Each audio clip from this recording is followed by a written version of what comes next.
በሰሙነ ሕማማት የተከለከለ ጸሎት የለም። እንዲያውም አብዝተን የምንጸልይበት ወቅት ቢኖር ሰሙነ ወይታሙ አምሃ በበይናቲሆሙ እርስ በርሳቸው ሰላምታ አይለዋወጡ በእንተ ዛሞ ይሁዳ በሰላምታ ክርስቶስን አሳልፎ ስለሰጠው ይሄ ለጸሎተ ሐሙስ ብቻ ነው። ቤተክርስቲያን ሁልጊዜም የይሁዳን ሰላምታ ጥብቃ ትቃወማለች፣ ትጸየፈዋለች። ሕማማት ገባም አልገባም፣ ሰሙነ ሕማማት መጣም አልመጣም የይሁዳን ሰላምታ ቤተክርስቲያኒቱ ትከለክላለች። በሰሙነ ሕማማት የእመቤታችን በዓል ቢሆን የጌታ በዓል ቢሆን ስግደት ይፈቀዳል አይፈቀድም የሚል ጥያቄ ይነሳል። በተደጋጋሚ ጥያቄው ተነስቶ ውግዘት አፍርሶ ነው የሚበላው። ያውም የቅዱሱን የጻድቁን አባት የፓትርያርኩን የአቡነ ተክለ ሃይማኖትን ውግዘት አፍርሶ ነው። የፈጣሪም በዓል ይሁን የፍጡራንም በዓል ይሁን በሰሙነ ሕማማት ላይ ከዋሉ ከሕማማት በታች አበይት በዓላት አንዱ ስቅለት ነው አይደለ? የስቅለት እንሰግዳለን። በስቅለት ላይ ግን የእመቤታችን በዓል ከዋለ ስግደት እናቆማለን። በእውነት ይህ ሕማማት አድንኖ የሚባል ስግደት የለም። አሰብርኮ የሚባል ስግደት የለም። የመጨረሻው ስግደት ነው የሚፈቀደው። እሱም ግንባርን መሬት አስነክቶ መስገድ።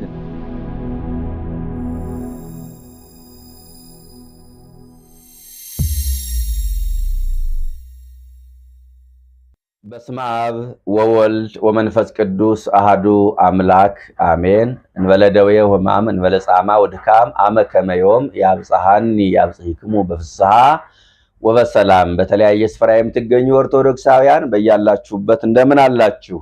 ሰላም እግዚአብሔር ከሁላችን ጋራ ይሁን። ትናንትና የሰኞን ተምረናል። መርገመ በለስ እንደሚባል ዕፀ በለስን የረገመበት ያደረቀበት ክርስቶስም አይሁድም ክርስቶስን ለመግደል ምክር የጀመሩበት ዕለት መሆኑን ከበለሱ አንጻር ተነስተን የእኛን ሕይወት ቃይተናል። ዛሬ ማስከኞ ደግሞ የጥያቄ ቀን በመባል ይታወቃል። የትምህርታችን መነሻ የሚሆነው ለዚህ ቀን ታሪክ መነሻ የሚሆነው የጥያቄ ቀን የሚያስባለው የማቴዎስ ወንጌል ምዕራፍ 21 ከቁጥር 22 ጀምሮ እስከ 25 ያለው ሐሳብ ነው። ጌታችን መድኃኒታችን ኢየሱስ ክርስቶስ የሆሳዕናን በዓል ካከበረ በኋላ ወደ ቤተ መቅደስ እንደገባ ክፍሉ ይነግረናል። የንግድ ማዕከል የነበረውን ቤተ መቅደሱን አፈረሰ። የንግድ ማዕከል የነበረውን ቤተ መቅደሱን አጸዳ፣ ድርድራቸውን አፈረሰ፣ ሸቀጣቸውን አውጥቶ አራገፈ፣ ሳንቲማቸውን አውጥቶ በተነ።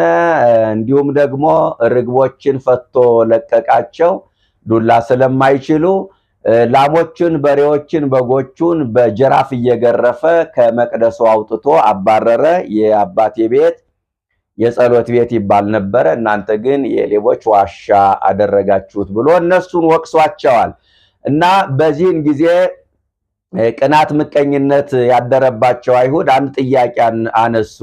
ይህንን በማን ስልጣን ነው እንዲህ የምታደርገው? ገበያ የምትፈታው በማን ስልጣን ነው? ከሌዋውያን ካህናት ወገን ያይደለ፣ ከምድራውያን ነገስታት ወገን ያይደለ። ገበያ መፍታት የምትችለው በማን ስልጣን ነው? በምን ምክንያት ነው? የሚል ጥያቄ አነሱለት። በዚህን ጊዜ ጌታችን መድኃኒታችን ኢየሱስ ክርስቶስ ለጥያቄው መልስ ከመስጠቱ በፊት አንድ ጥያቄ አነሳላቸው። ጥያቄው ምንድነው? የዮሐንስ ጥምቀቱ ከሰማይ ነው ወይስ ከምድር ነው አላቸው። በሰው ፈቃድ ነው ወይስ በእግዚአብሔር ፈቃድ ነው ማለቱ ነው። እነሱም ከሰማይ ነው ካልነ ለምን አልተቀበላችሁትም ሊለን ነው፣ ከምድር ነው ካልነ ደግሞ ከህዝቡ ጋር ልንጣላ ነው ብለው አሰቡ። ምክንያቱም ህዝቡ ዮሐንስን እንደ አባት ያከብሩታል፣ እንደ መምህር ይወዱታል። ስለዚህ አናውቅም አሉ። ጌታችን ኢየሱስ ክርስቶስም እኔም ለጠየቃችሁ ነገር ማወቅ አልችልም ብሎ ጥያቄውን በጥያቄ ያክሽፏል። ስለዚህ ቀኑ ምን ይባላል? የጥያቄ ቀን በመባል ይታወቃል። የጥያቄ ቀን እንደመሆኑ መጠን እኔም በሰሙነ ሕማማት ለሚነሱ ጥያቄዎች መልስ ለመስጠት እሞክራለሁ። ብዙ ጊዜ በሰሙነ ሕማማት ላይ አወዛጋቢ የሆኑ ጥያቄዎች ይነሳሉ። መደረግ ያለባቸው፣ መደረግ የሌለባቸው፣ የተከለከሉ፣ ያልተከለከሉ ነገሮች አሉና እነሱን አንስተን እስኪ ጥቂት እንነጋገር። መደረግ ያለባቸውና የሌለባቸው ቢደረጉ መልካም የሆኑ ግን ግዴታ የሌለባቸውን ነገሮች እናንሳ። በመጀመሪያ ምንድነው? መደረግ ያለባቸው ግን ግዴታ የሌለባቸው ነገሮች አንደኛ የላመ የጣመ ከመብላት መራቅ፣ ከምቾት መለየት፣ አልጋ ላይ ወርዶ መሬት ላይ መተኛት፣ ከተቻለ ከዓለም ጫጫታ መለየት፣ ከኢንተርኔትም ሊሆን ይችላል ከሌላውም ነገር መራቅ። እነዚህ ብናደርጋቸው መልካም የሆኑ ግን ግዴታ የሌለባቸው ማለት ነው። ግዴታ የሆኑ ነገሮች የተከለከሉ ነገሮች ደግሞ ምንድነው? ባለትዳሮች በሰሙነ ሕማማት ፈቃደ ስጋ መፈጸም የለባቸውም። ይሄ በጣም መደረግ የሌለበት ትልቅ ኃጢአት ነው። ፍትሐ ነገሥቱ ምን ይላል? አሌሎቱ ዘይገብር ዘንተ አብየ ኃጢአተ፣ በዚህ በሰሙነ ሕማማት ይህንን ኃጢአት የሚሰራ ወዮለት ይላል። ወመሰ ገበርነ ፈቃዳቲነ በጾም አይቴ ሃሎ ፍስሐነ ሶበሪነ ብርሃነ ትንሣኤሁ ለመድኃኒነ፣ በዚህ በሰሙነ ሕማማት ተላ ደስታ ካደረግነ ብርሃነ ትንሣኤውን ስናይ ደስታችን ምኑ ጋር ነው ይላል። እውነት እኮ ነው። ካልጾሙ ፋሲካ ካላዘኑ ደስታ የለም አይደል የሚባለው። በዚህ በሰሙነ ሕማማት ደስታውን ምንጨርስ ከሆነ ክርስቶስ ተነሳ ሲባል ደስታችን ምኑ ጋር ሊሆን ይችላል ይላልና በሰሙነ ሕማማት ፈቃደ ስጋ መፈጸም በጣም ትልቅ ኃጢአት ነው፣ የተከለከለ ነው።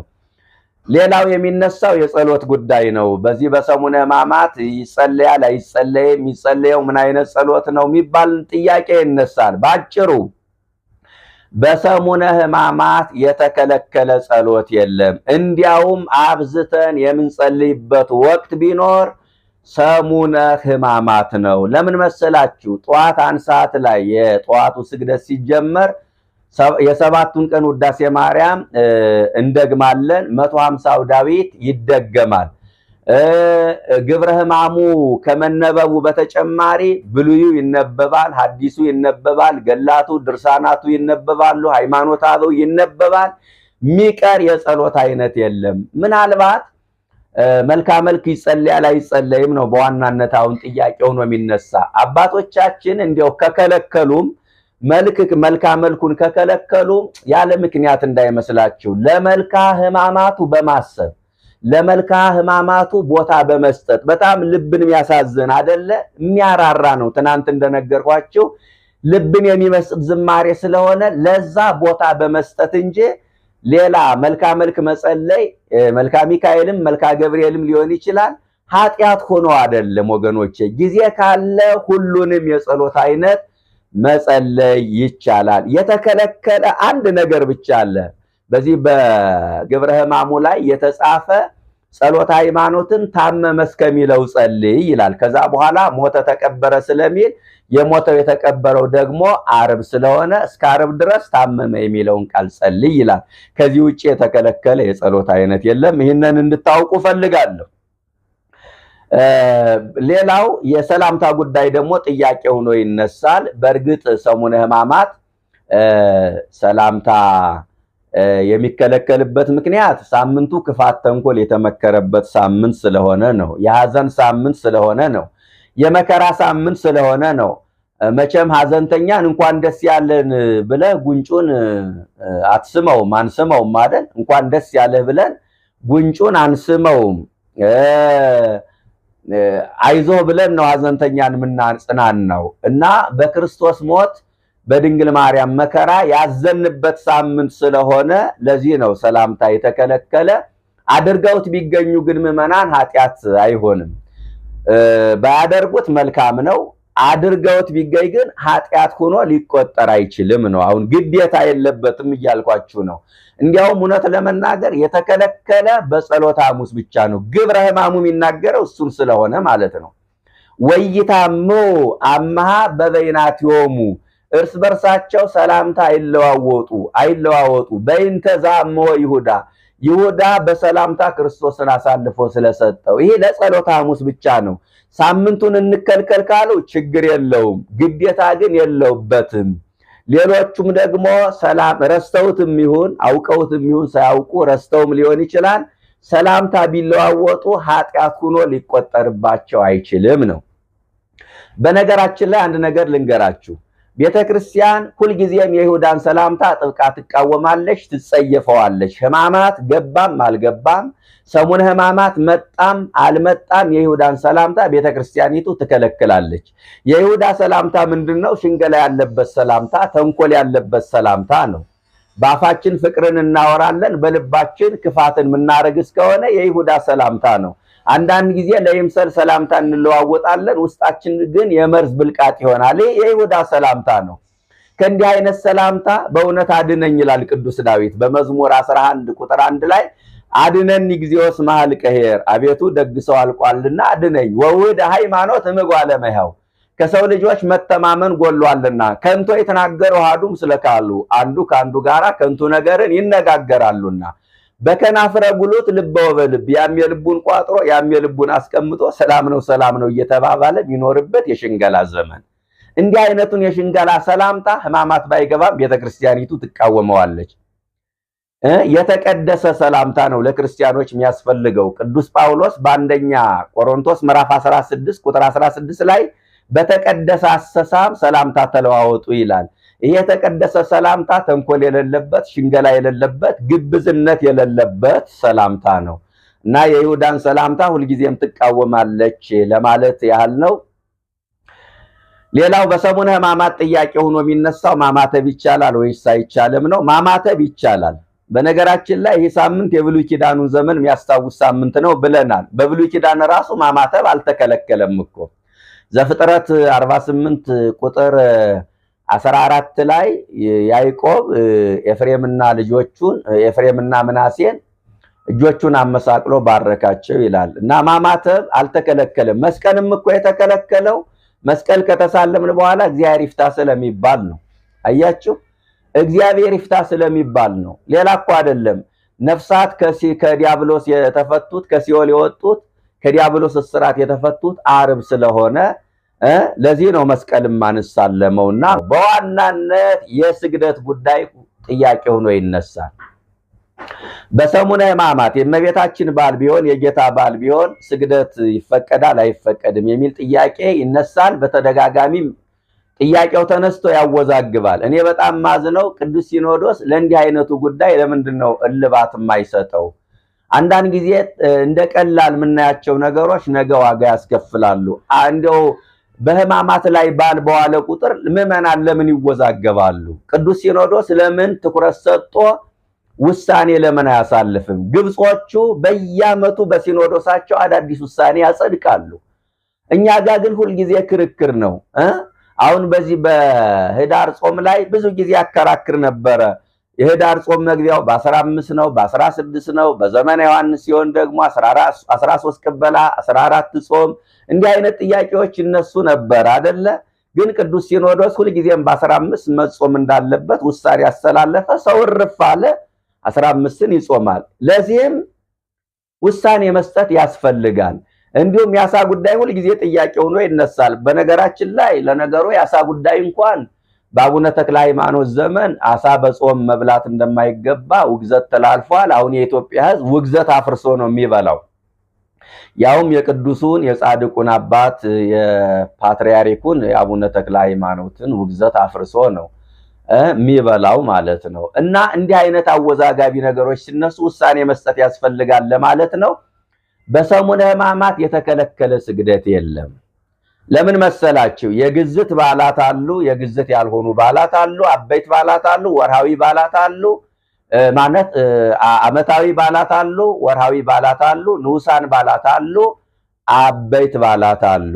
የፈጣሪም በዓል ይሁን የፍጡርም በዓል ይሁን በሕማማት ከሕማማት በታች ናቸው።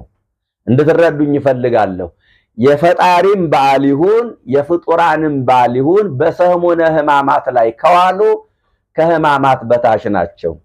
ሌሎቹን በዓላት የምናከብረው በመሐሌት፣ በሰዓታት፣ በኪዳን፣ በቅዳሴ ነው። ሕማማት ደግሞ በዓሉ የሚከበረው በስግደት ነው። የበዓሉ ጠባይ እንዲከበር ያደረገው በስግደት ነው። ይህንን መረዳት ያስፈልጋል። ለምሳሌ የሁላችሁ በጣም የሚያሳዝነኝ ነገር ከ9 አበይት በዓላት አንዱ ስቅለት ነው አይደለ? የስቅለት እንሰግዳለን። በስቅለት ላይ ግን የእመቤታችን በዓል ከዋለ ስግደት እናቆማለን። በእውነት ይህ ነውር ነው እንዴ! ስቅለት የጌታ በዓል ነው ብለን ስሰግድ ከዋልነ የእመቤታችን በዓል ሲጨመርበት ለምንድን ነው ማንሰግደው እንዴ? ከፈጣሪ በዓል ከፍጡር በዓል የፈጣሪ በዓል እኮ ይበልጣል። ስለዚህ የእመቤታችን በዓልም በሰሙነ ሕማማት ቢውል የጌታም በዓል በሰሙነ ሕማማት ቢውል ይሰገዳል። ለምን? በዓሉ የሚከበረው በስግደት ስለሆነ ማለት ነው።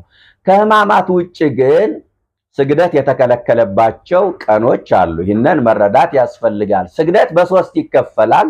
አድንኖ፣ አስተብርኮና ሰጊድ ይባላል። አድንኖ የሚባለው ራስን ዘንበል አንገትን ዘንበል ማድረግ ነው። ይህ የሚፈቀደው በጌታ በዓል ነው። በጌታ በዓል አድንኖ ይሰገዳል ማለት ነው። የጌታ በዓል የሚባለው ወር በገባ በ29 ቀን ነው። እንግዲህ 29 ሁሉንም የጌታ በዓላት ይወክላል ያጠቃልላል ማለት ነው። በሌሎችም በዓላት የጌታ በዓል ከሆነ አይሰገድም። መነሻው ግን 29 ነው።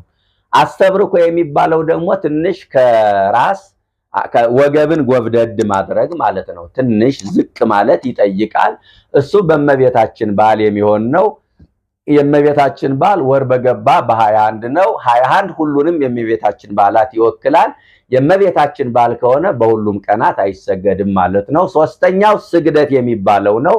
ስግደት የሚባለው ግንባርን መሬት አስነክቶ መስገድ ነው። በጻድቃን በሰማዕታት በመላእክት በዓል ይሄ ስግደት ይከናወናል ማለት ነው። አሁን በሰሙነ ሕማማት የሚፈቀደው አንድ ስግደት ብቻ ነው። እሱም ግንባርን መሬት አስነክቶ መስገድ፣ ሌላ ምርጫ የለም።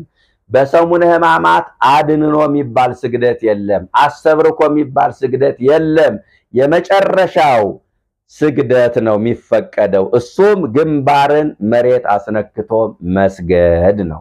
ከዚህ ውጭ ግን እንዳልኳችሁ በጌታ በዓላት እሑድ ቅዳሜ ሊሆን ይችላል፣ በበዓለ ሃምሳ፣ በደብረ ታቦር፣ ወር በገባ በ29 በሌሎችም በዓላት አስተብርኮ ማነው አድንኖ ራስን ዘንበል ማድረግ፣ እመቤታችን በዓል ራስን ጎብደድ አድርጎ መስገድ፣ በጻድቃን በሰማዕታት በዓል ግንባርን መሬት አስነክቶ መስገድ ይገባል ይላል።